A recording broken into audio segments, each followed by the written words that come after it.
as we read them, I just felt like the Holy Spirit wanted to unpack some of this for us this morning. All week long, I kept hearing this song from Matt Redman, "Abide with Me." And during ministry time, we're going to play it. And I want you to just, if you're not up getting ministry, I want you to be ministered to in your seats by listening to the words of this song.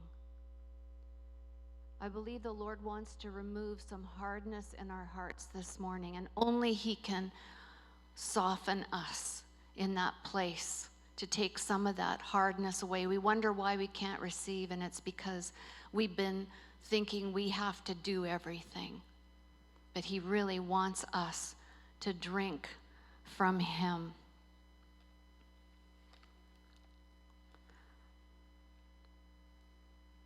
I have one more word I want to say, and that is a question that the Lord spoke to me this week, and He said, "Do you enjoy me?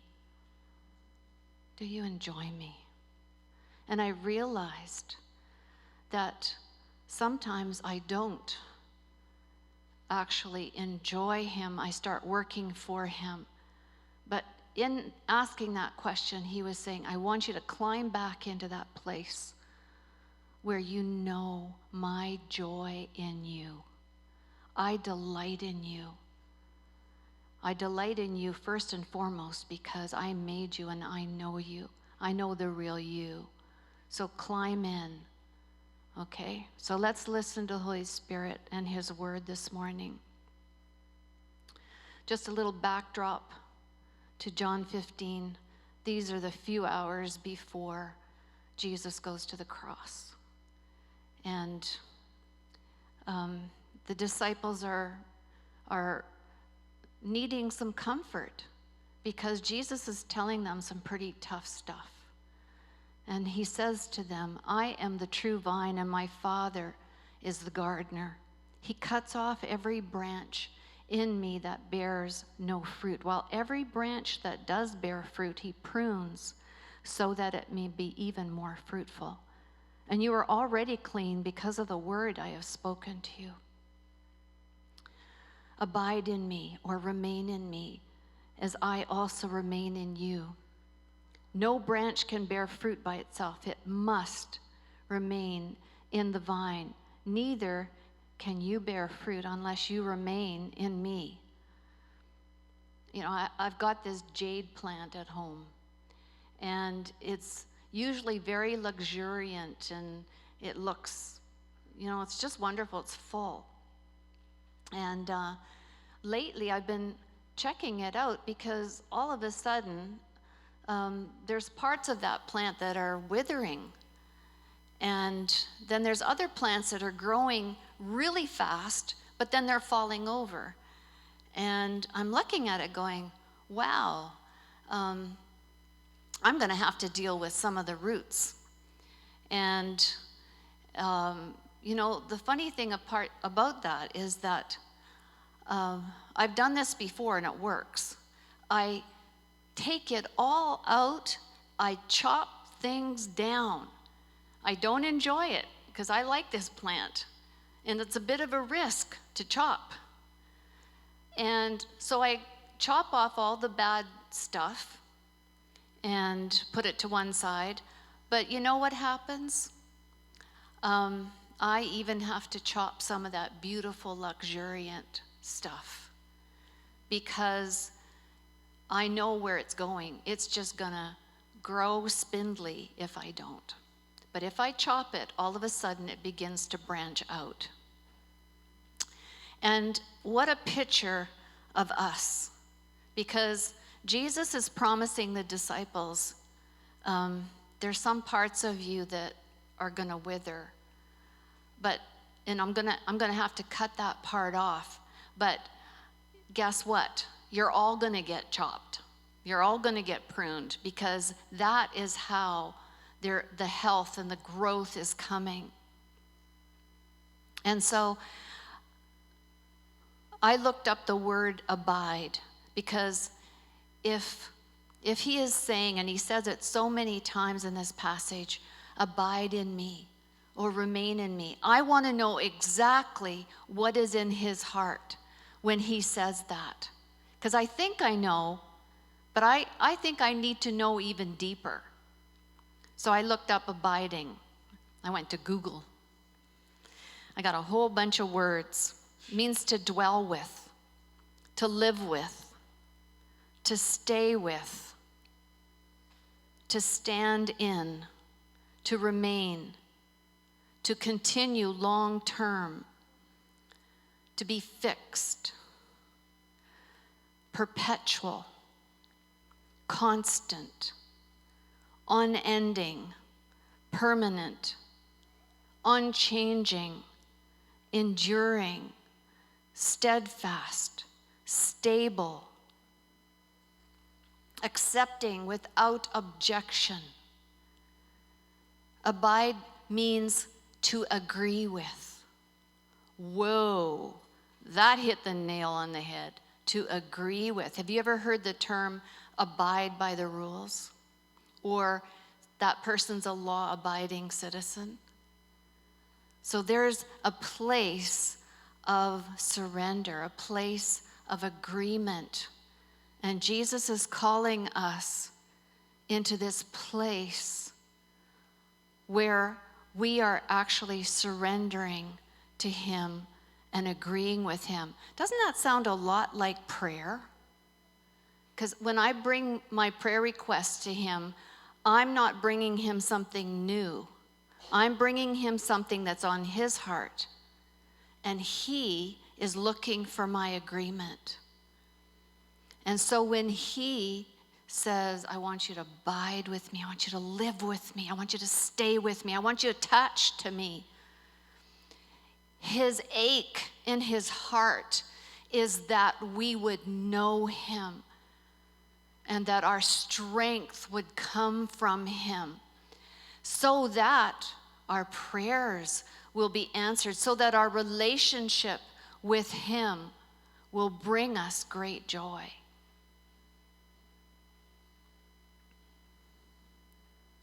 I can feel him on my throat, which means that he is wanting to talk. He is wanting you to hear him.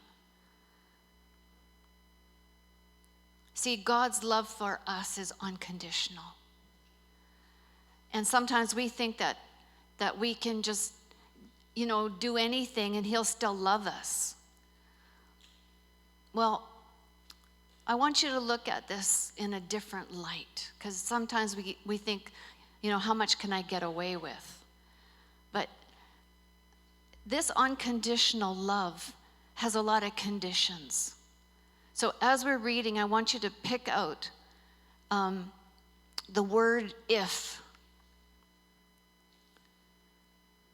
Because God's love for us is unconditional, but you're going to see that receiving his love has some conditions. Positioning ourselves so that we can respond to him. If you remain in me and I in you, there's one. If you remain in me and I in you, you will bear much fruit, because apart from me, you can do nothing. And, I don't know about you, but I can do stuff apart from God. I can. I've got gifts. And I can use those gifts. I can use my knowledge. I can use everything without including him, without him being a part of that. But I'll tell you something, and I've done this too many times in my life, where I have run on my own gifts and ended up in the next verse. If you don't remain in me, you'll be like a branch that's thrown away and withers. Such branches are picked up, thrown into the fire, and burned. There have been parts of my life that got tired and withered and very unsatisfying. You can look good for a long time. See, my plant has been withering for a long time, and I didn't notice it. But it wasn't getting the nourishment from the roots. It wasn't attached to the right source. So if you remain in me, there's another one. If you remain in me and my words remain in you. Well, how do you know that you're remaining in him? How do you know that? I find that when I have confidence that what he says is true, I'm remaining in him. But if I don't believe that what he says is true, I'm starting to step back in my faith. And so that's the part where he wants me to stay in agreement with him. This is the part where we receive the nourishment or we don't. Right there. Believing his words without constantly challenging him. Let him show you his goodness. Because agreeing with is, how is that? Accepting without objection. Come, Holy Spirit, show us what it is you want to do this morning. If you remain in me and my words remain in you, ask whatever you wish and it will be done for you. Again, this is a place of prayer. This is a place of relationship. If you take the word prayer out of it and put relationship in there, it would have a lot more relatability to us. I think of prayer as my being with God and having conversation with him about everything.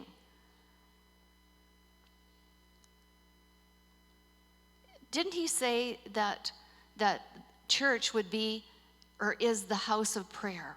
The church, I don't mean the building. You and I are the church. You and I are houses of prayer. You and I are places where he wants to live. He wants to dwell. We live with him right here. I'm a house of prayer, and wherever I go, I bring the house of prayer. And folks, we have to start thinking like this and living like this. In fact, it better be true, because we have prayer meetings on Wednesday night. And there is a remnant that comes to those meetings. So I'm believing that you're out in your world releasing the house of prayer out there. Boy, oh boy. Because he really wants to invade all of our spheres of influence. He wants us to be including him and releasing him every place where your feet go, everything that you do, how you think. He is wanting to live with you, and that means not just after your work time or your school time. He wants to be absolutely there in you, responding to your requests, showing his goodness. And why Jesus says here, it's because it brings the Father glory. In other words, it brings us into understanding who the Father is and his heart towards us. He's full of compassion and tenderness and kindness, and he has the answers. I don't know of anything that makes me happier than when I'm talking to him and I've got a problem and he just gives me the solution. Whoa, just like that. Like, it's just so awesome. But if I wasn't talking with him, I wouldn't even be able to have access to that. I wouldn't even think about it. But if you're living and breathing in your relationship, you become very fruitful, and the work of your hands is blessed because he is a problem solver. He loves that part of your relationship. And Jesus says, this is my Father's glory, that you bear much fruit, showing yourselves to be my disciples.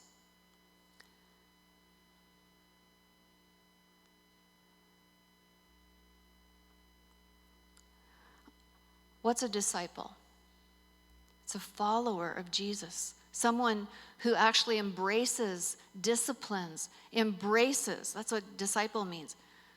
You're embracing the way that God communicates and does things. You're saying, I trust you more than I trust myself. And I'll tell you, something wonderful happens when we climb into that place of trusting him and disciplining our emotions and our habits. We actually begin to bear fruit because we're feeding off of him, and it's not my will but yours be done. And I can't make fruit pop out of me. A tree doesn't force fruit out of it. A healthy plant produces fruit. And if I'm living with Christ, you know what that fruit will be? Love, joy, peace, patience, kindness, goodness, self-control, gentleness. The very nature of Christ, like a beautiful, luxuriant plant, is released into every environment where you go. I want to be like that. Didn't Jesus say that they will know that you're Christians by the love that you have for one another? That they will know that you're a follower of Christ if you have his fruit pouring out of you. They will see the goodness of God in the way that you treat those around you. Jesus goes on in verse 9. As the Father has loved me, so have I loved you. Well, no greater love does the Father have than for Jesus. But we're included in that. Oh my goodness. Every single one of you, every single one of us, but also every single one of those people that are in your lives out there. He is passionate about them coming to know him. But Jesus says here, now remain in my love. I'm a safe place for you. But you need to make me Lord of your life so that you live under the canopy of that lordship, that protection. He says, if you keep my commands, you will remain in my love. There's another if. Just as I have kept my Father's commands and remain in his love. My mom used to say to me, if you love me, you will do what I tell you to do. Ooh, that still makes me feel bad. If you love me, you will do what I tell you to do. Of course, I was a little bit rebellious. That's why it made me feel bad. Another way she would put it, if you do what I tell you, you will be demonstrating respect for me and yourself. And I believe that God is wanting us to hear this today, that if we are paying attention to his command, that not only are we strengthening our relationship with him, but we will be growing in maturity, growing in love. Because that is what respect is. We respect what God says, his commands, and we are the ones that are the beneficiaries of that. And then it results in fruit that lasts because then we love others with his love. Not just our own love, but with his love. Verse 11, he says, I've told you this so that my joy may be in you and your joy may be complete. And when he said, do you enjoy me? I realized that this is at the crux of it. That I won't know true joy until I'm getting my strength from him, knowing his heart for others. I don't know of a greater joy than knowing that I've brought God joy through my obedience. Verse 12, my command is this: love each other as I have loved you. Greater love has no one than this, than he laid down his life for his friends. And you're my friends if you do what I command. In John 13, back an hour, I don't know how the time lapse, but it's only probably a couple of hours before that, Jesus was at the meal, the Passover, and he put a towel around himself, and he went and knelt down and he washed his disciples' feet. And he said, I've set this example for you. Greater love has no one than if they lay down their life for another. This is what he said to them in John 13:34. A new commandment I give you, love one another as I have loved you. So you must love one another. It's not an option. We're not going to enter into the kind of joy that he's talking about unless we really pay attention to this. You must love one another, because it's by this everyone will know that you are my disciples, if you love one another.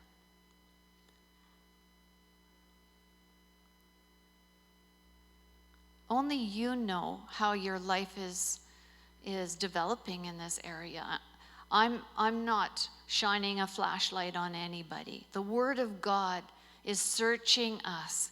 The Spirit of God is searching us, because we live in a very self-centered culture. And it's so difficult to keep looking outward, because we're taught you need to take care of your own business, which means that we live independently from one another. We're not as communal as we think we are. We really struggle with this. We have a gentleman that lives on top of us, and I've mentioned this before, but this man suffers from schizophrenia, and he will come out with some of the harshest words, and they just are projected over the whole street. And when I first heard this cursing and swearing, it made me mad. And I was like, can't somebody shut him up? And, at that point, I didn't know anything about him. I didn't know where this was coming from, but I was making judgments left, right, and center. And the Lord got a hold of me, and he said, Elsie, I want you to love this man. Yeah, but he's dangerous. I don't want to go near him. But Elsie, I love him. In fact, I want you to go and talk to him. Oh my goodness. And I said, well, I'm not going to go knock on his door, that's for sure. And so wouldn't you know it, a few days later, there he was walking beside me on the street.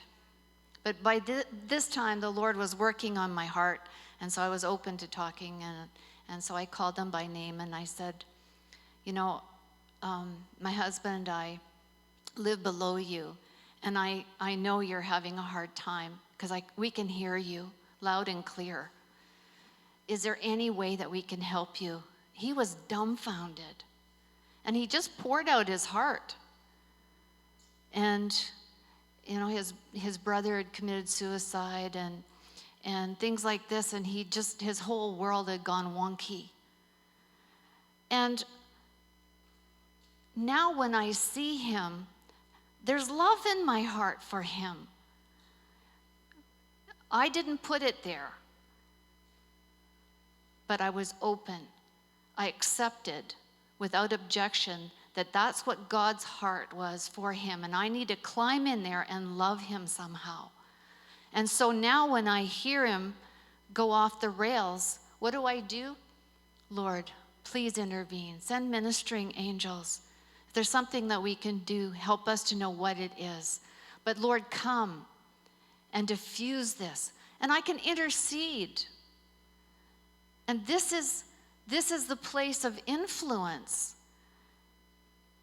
And sometimes we get in harm's way, but other times we sit with Christ in heavenly places far above principalities and powers, and he's wanting us to use that authority that we have because we're grafted into him, because we are drinking from him. We know his heart, we know his mind, we have authority, and he wants us to operate in his strength and not ours. And that's the place of intimacy with him, drinking in his thoughts for those around us, caring, allowing ourselves to care about the people around us. Yes, it's inconvenient. It's supposed to be. It's supposed to be. It's supposed to cost us, because Jesus showed us it's costly to release his love.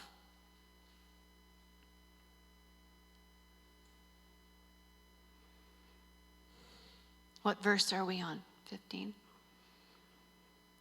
Jesus goes on to say, I no longer call you servants, because a servant does not know his master's business.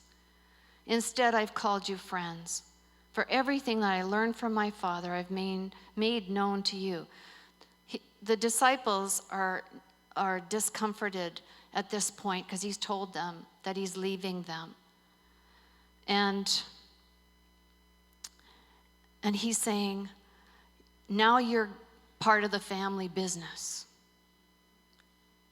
And I'm disclosing these things to you because you are going to be me wherever you go.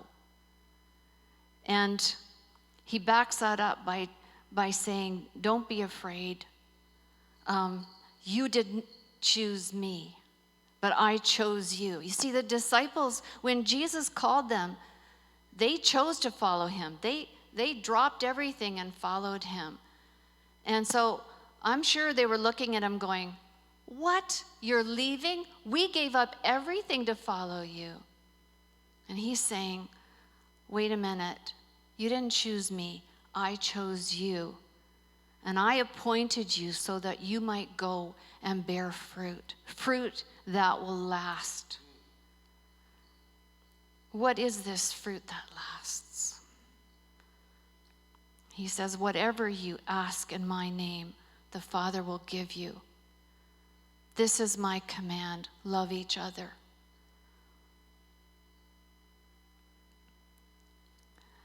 You know, in my Bible, it stops right there. But when Holy Spirit's talking, he didn't stop there. He goes right into the next part that says, if the world hates you, keep in mind that it hated me first. How many have gone to see Unplanned, the movie on abortion? Please, please, please, please pull out all the stops and get there. We have 1 week. We've got to pack out the cinemas. We went the other night and it was like not packed out. Lots of them are packed out, but this is downtown Toronto or wherever we go. We need to come together and make a voice. I believe God's watching us. He's not watching the world.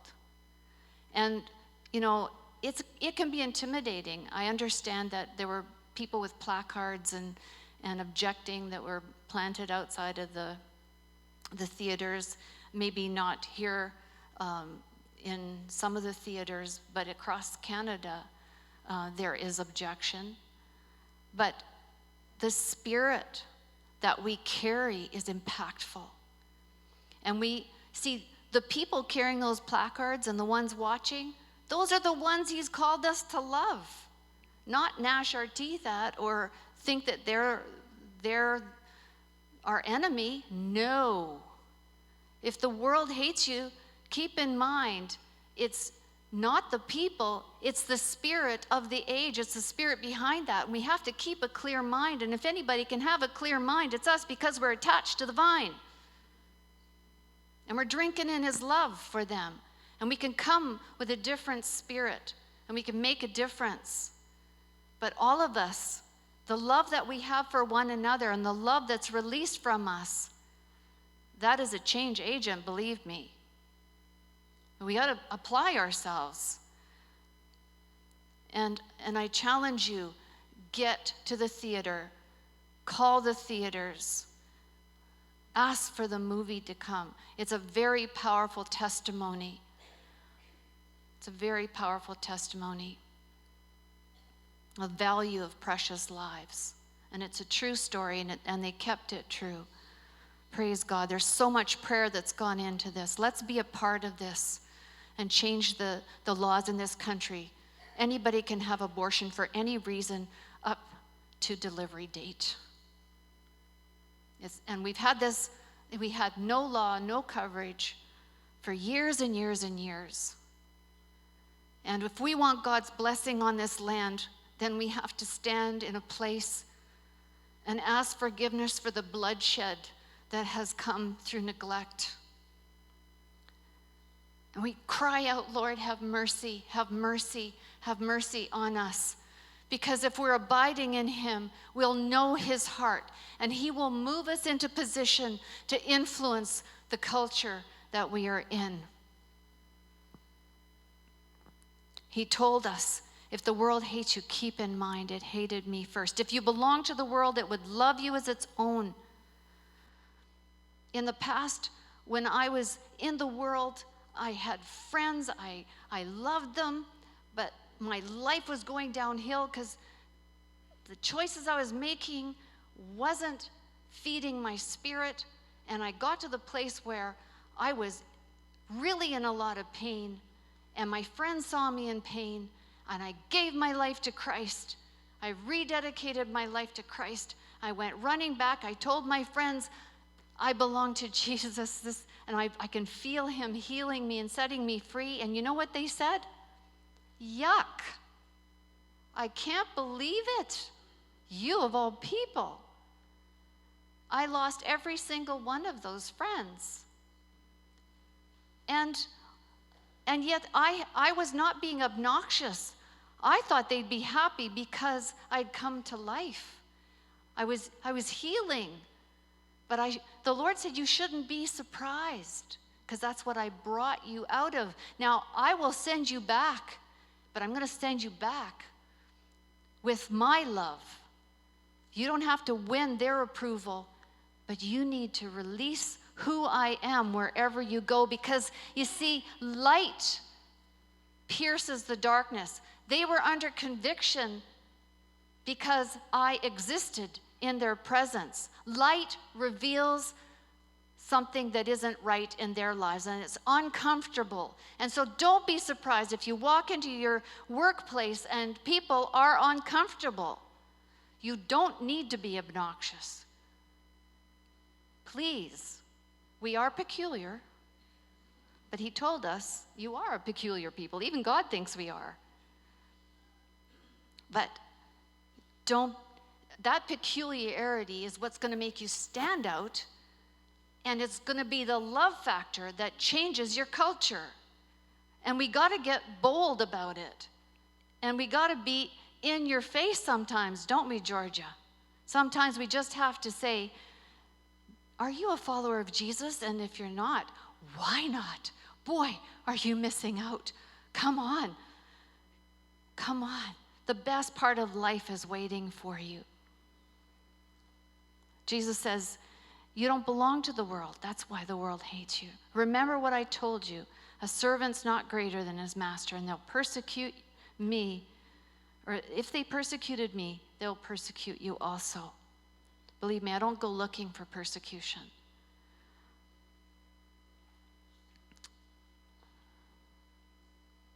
They will treat you like this because of my name, for they do not know the one who sent me.